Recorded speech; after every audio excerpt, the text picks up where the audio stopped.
Uh, Good evening, everyone. This is Joseph Bita. Uh, I'm back with part 2 of Westbank slash FNB broke my heart. Hashtag Westbank slash FNB broke my heart. So now, remember on the first part, we're talking about the pain that I was feeling after hearing the news that they declined my application. The after comes, the broken down, the aftermath of all that. So now I've adjusted myself. I am calm down right now. I can even breathe, as you can see me. So, but it still hurts. So now on this part 2 of this journey that I started, effective from today. So we're gonna be discussing about how the requirements and the prerequisites conditions set to exclude certain individuals to be able to achieve anything in their lives. Remember, everyone that is making a rule or is drafting a regulation, those regulations, they don't necessarily work for every individual. No, they are there for certain people. They know for sure, definitely, that having this clause, we will minimize 2 million people. Only certain people can be accommodated. That's number one. So now, ever since I got that message from Westbank and the dealership, I'm asking myself, among those individuals and those groups or those people that are necessarily eligible to get granted for some benefits by financial institutions, where do I fit myself? Do I fall under one of those guys, or I don't fall under any of them? That's the question I asked myself. I don't have an answer yet. So now, this is simple. So now, you are a graduate, for an example. You're from varsity, you're fresh. You don't have any debt, you don't have anything, you don't have anything on your name. Fresh as a potato. Now, you apply for your in-service trainee or your internship, or lucky, if you lucky, you get a permanent job immediately, fresh from the varsity, like I did. They give you an entry-level salary based on whatever qualification you'll be having and the study you'll be doing. So now is the time where you're going to be applying that knowledge that you accumulated from varsity into a reality.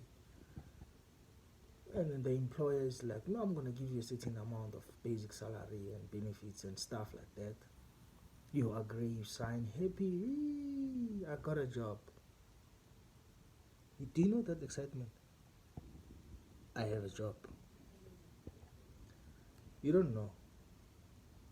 This is the starting point of where somebody is either is going to decide whether he'll survive or he lives. But unfortunately, in most cases, it's always about the survivor, not the living. Because everything that is being done, is being said there, it doesn't make easy for us young people to be able to succeed out there. The regulations are so strict. The laws are ridiculous, they're unreasonable, unfair. Sometimes you even ask yourself, who writes these things? So, you're earning 100,000 rand a month after deduction. Listen to what the bank is going to say to you. You go to the bank, you say, I need a house. I want to buy a house. They say, okay, if you need a house, you need to be plus or minus 18 years older. You need to have 3 months bank statement. You need to have proof of residence. You need to have salary paid into a bank account. You need to have a good credit score. And after that, your ID copy. Well, as a law-abiding citizen, you go with those supporting documents. You say, I need a bond. For an example, this time we're no longer talking about the vehicle. I'm just making a pretty much a clear example for how these banks are unreasonable. Fine. They do your application on the bond.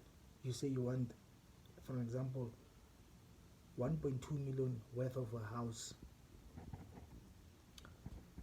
Your living expenses are less than 5,000 rand. You don't have anything. You're still living with your mother. You drink, you party, you jowl, and then you buy clothes. You do all these things. If you like, you can save money, but you're still young, fresh from varsity, but you're earning 100,000 rand with the GCC qualification engineering. Hey, yeah. Ask me why I'm laughing. You know what the bank they're gonna say? After telling you you need those documents, you know what they're gonna say? Yeah, no, Mr. Peter. Yeah, we see that you earning a lot of money, but we're not really sure if we are willing to risk to invest 1.2 million onto you, not knowing how you conduct your finances or your credit.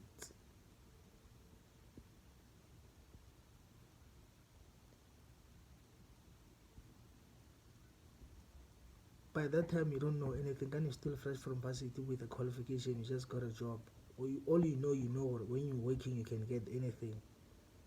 My friend, we are living in 21st century right now. What you know is not what is exactly happening in this world. You know what the bank is going to do? Decline you with the red, big bold red, italic words on top. Declined. Ask them why.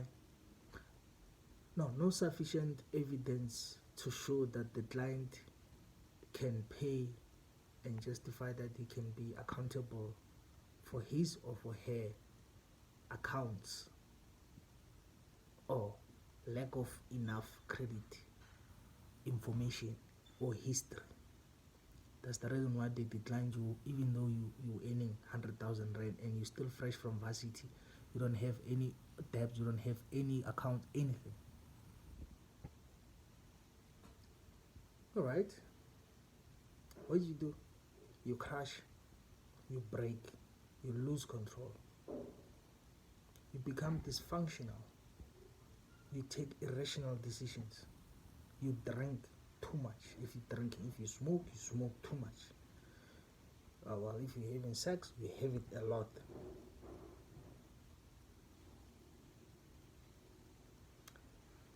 Believe me, the first walk you walk into your office on Monday when your boss is asking, Joseph, how are you doing today? How was your weekend? In your heart, you'll be saying, what am I working for? Because everyone is working to build something that he can be proud of. A house to secure for your children and for your family. You need to get married. You need to save money. And then you need to live happily ever after. But you can't because you don't have cash. You need what? The banks to help you go ahead with whatever that you have planned to do. Now, the poor child is being declined on a bond. He doesn't understand, he freaks out. How can a person who's earning 20,000 rand can be approved of a bond, but when you're earning 100,000 rand, you get declined? Ask me, I'll tell you, definitely, for sure. The very same people from the bank that they declined you, you know what they say to you? They're gonna call you. I guess they see you earning a lot of money. They're gonna call you, say, no, I think you should, you qualify for a check account or a private wealth, what, this premium high class accounts, you know, these high profile clients. You fall under those ones, even though you're not eligible for any credit, but you still fall under them. For them to charge you for their services that they're not gonna render to you yet. And then what? Status, black card. What's my black card? Oh, I'm using a black card. Hello? Do you know how much you're paying for that black card? Even the services that you don't even need. But they're gonna offer you that. No, we can try you maybe with a 3 months loan of maybe 10,000 and see how you pay, and then please open an account or clothing account, or even a credit pre-qualify for a credit card of 500,000, and you know, all these wara things. They're gonna advise you to do that. Believe me, they will tell you to do that. You go and open what? Accounts, credits, cell phones, credit cards. You pay them. Pay, maybe first month, second month, you pay. Oops. I'm just making an example. Your company retrenches you, closes down. You're no longer having a job. You apply, they don't hire you. You have a debt of a credit card worth 500,000 rand. You're already having a cell phone contract that you're paying every month. You were paying an account over 600 rand per month for services.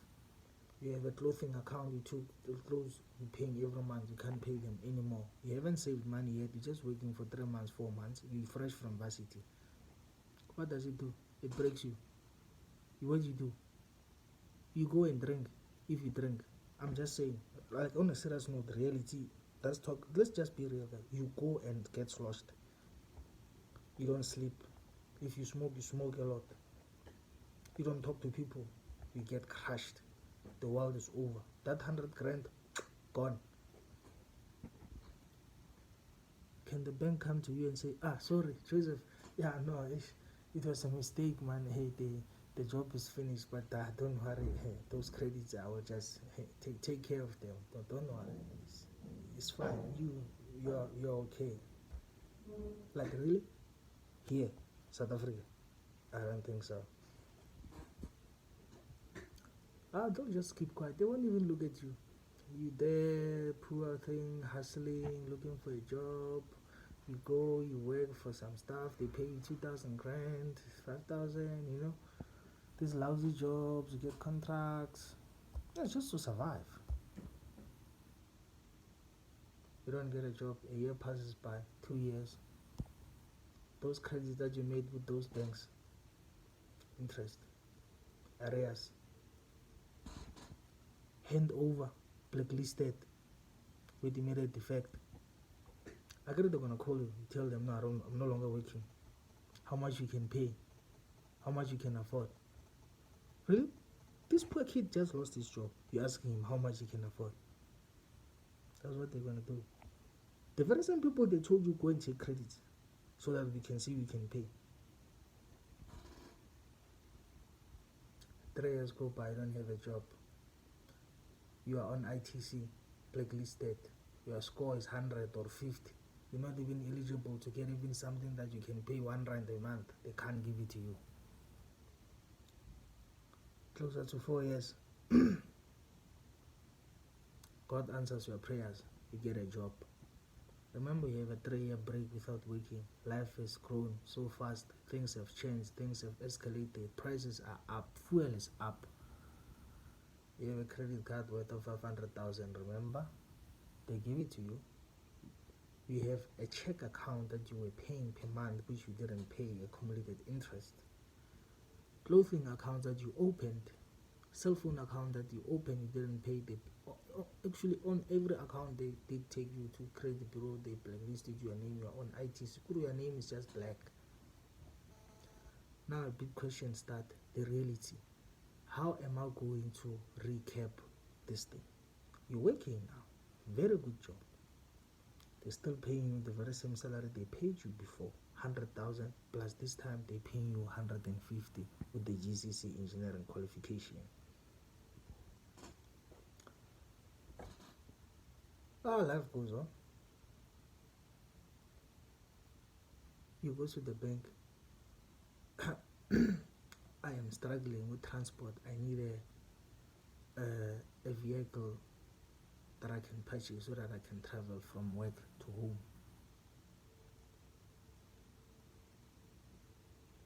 You know what they're gonna say? Tell you, no, my friend, when I don't qualify for anything, your application is just declining, decline. You wake up, decline. And the more you make even application, your score goes low, down. So Weza, what are you doing? You crash. You can't live with cash. You can't always pay everything with cash. No, you need to save money. You need to invest. They took you to collection companies, remember? You still have to pay for those ones. Plus the money that you owe the bank. They'll tell you, no, your account, you say, no, I want to rearrange for payments arrangement. No. We don't have time to deal with such things. It's been handed over to some collection company. You have to deal with those. No. Don't call those people. Like, really? Yeah. Now you have to go and deal with the lawyers. The lawyers there. How long do you think you're gonna finish those debts? Do you think you can just pay them within a year and still live? I don't think so. That's where reality starts. That's where you start to see already. Sometimes these financial institutions, they're not necessarily putting us clients in our best interest. They're thinking for their profits only, and then we come second. That's just how it is. Straight, no ruler, no tape measure, straightforward. You're starting to survive now. You're restructuring your finances. This doesn't just take a day. No, it takes years to do that.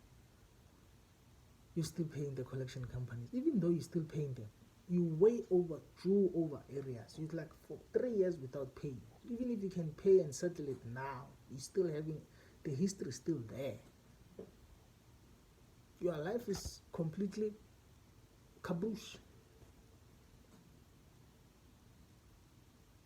And you ask yourself, how can I work and suffer?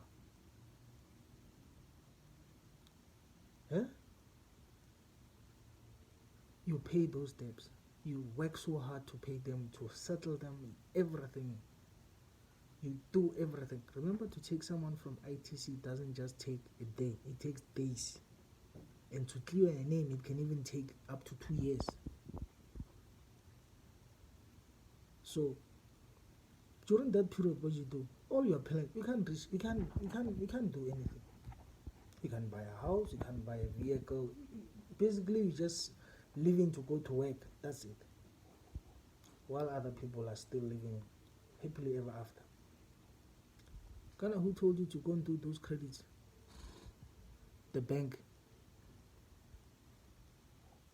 The bank, I'll tell you. The banks. Where are they now? Probably the portfolio managers having a most expensive whiskey at 15th floor right now when I ask you crying. Your life is deteriorated, your health is deteriorated, you can't function, you can't concentrate. Even where some men, if they are men, they can't even, I'm not gonna disclose this, but it even affects your, that guy. How worse it is. Let's just say for lucky you do settle those debts. And you say, no, I've settled them, I'm no longer owing anyone. You go back to that bank. Remember you wanted a vehicle now. You go back to that bank, you say, I think I'm done with those steps. I think now I can do an application. Say, no. He thinks we're joking. Who he thinks he is, this guy? We just make application for ITC people. This guy playing with us here. No, bring your papers here. Then you give them your papers. Yo, guys, these guys, they playing with us. Yo, goes young. They take your papers. You know the answer you're gonna get? Decline. How? But I did pay everything that I owed. I settled everything. Yeah, Mara. You see, on the history of your credit history, it shows that you really not, you are a risk profile client, and you're not a trusted person. We can't invest money on you because you don't pay. You only paid for 3 months and then you stopped. Your eyes, they like, your nose is like slowly growing some dots. It's like you're sweating now. You don't understand. How? I just paid everything. Yeah, even though you paid everything, that history is still under your name, is still there. When we do an application, we check how you were conducting your finances. And the last time we checked, you didn't really do pretty much well the last 3 years or the past 12 months.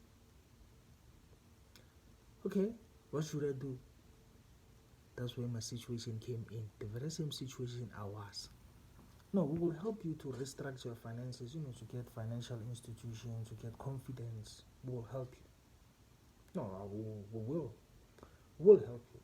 Definitely. Don't worry. We will even give you a private bank designated to you at extra cost. Kind of your objective is to get that vehicle.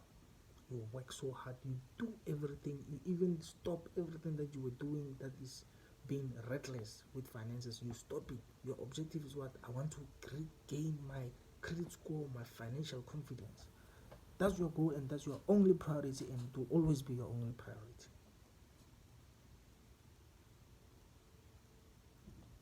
When you're done through that rehabilitation period, that's what they call it, rehabilitation period.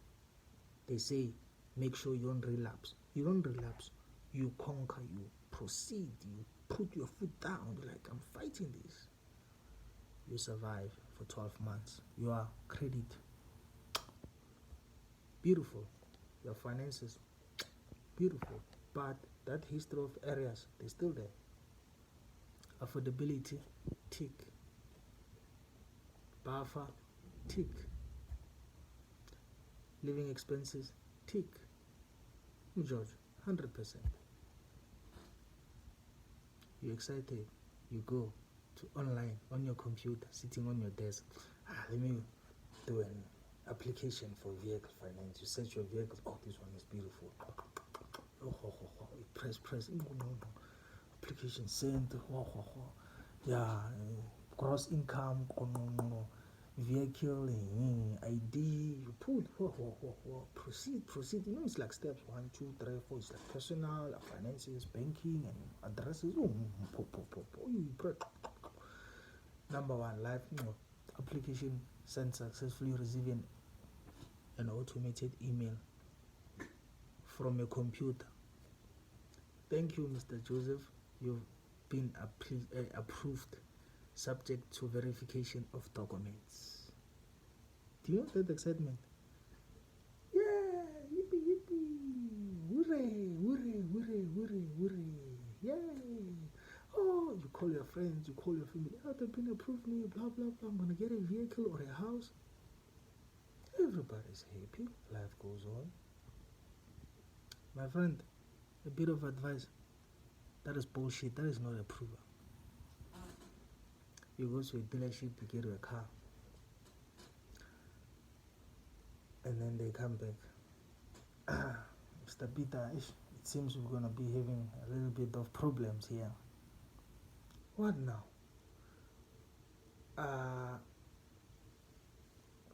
Apparently you are your history with finances the past 3 years now. You can't risk it. You are a very risky person. Yeah? My friend, this is the banks. Their objective is to suck your money, is to suck your blood, is to suck your energy, is to drain you and left you stranded while they're generating billions and billions of rents. Kind of when you go back 4 years ago, when you were fresh from university, when you graduated and you're working and you're earning 100,000 rand and you had a GCC in engineering qualification, and then the very same people that they're telling you now they can't help you, what did they say to you? I can't hear. Oh, yeah. Yeah, for you to be able to get a house, you need to have an account so that we can see how you paid them. Did you want those things?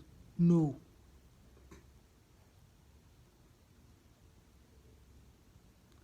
Why are you now alone, stranded? Life doesn't have meaning anymore. I mean, if you need something, you have an objective to get something, you're going to get it, and you work hard to get it, and then someone just still put you down, it kind of take your spirit down.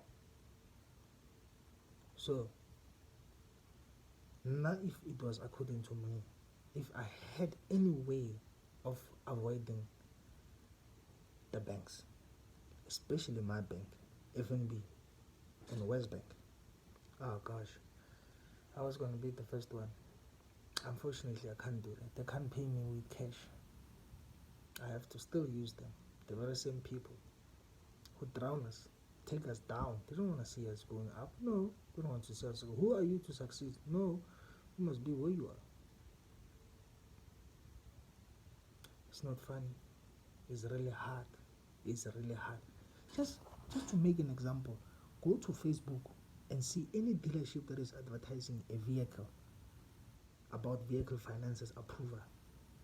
See how many comments in just a minute, how many millions of South Africans they're going to comment on that page because they desperately need transport. You know, the dealers, they can do so much in their marketing. By the end of the day, that guy with the big stomach there drinking a 52-year-old Macallan whiskey, he said, no, definitely no. That's the reality, fortunately. What can we say? I'll see you on part 3 of this Westbank FNB broke my heart. Watch out for the part 3 coming very soon. Ciao, ciao. God bless you. Love you.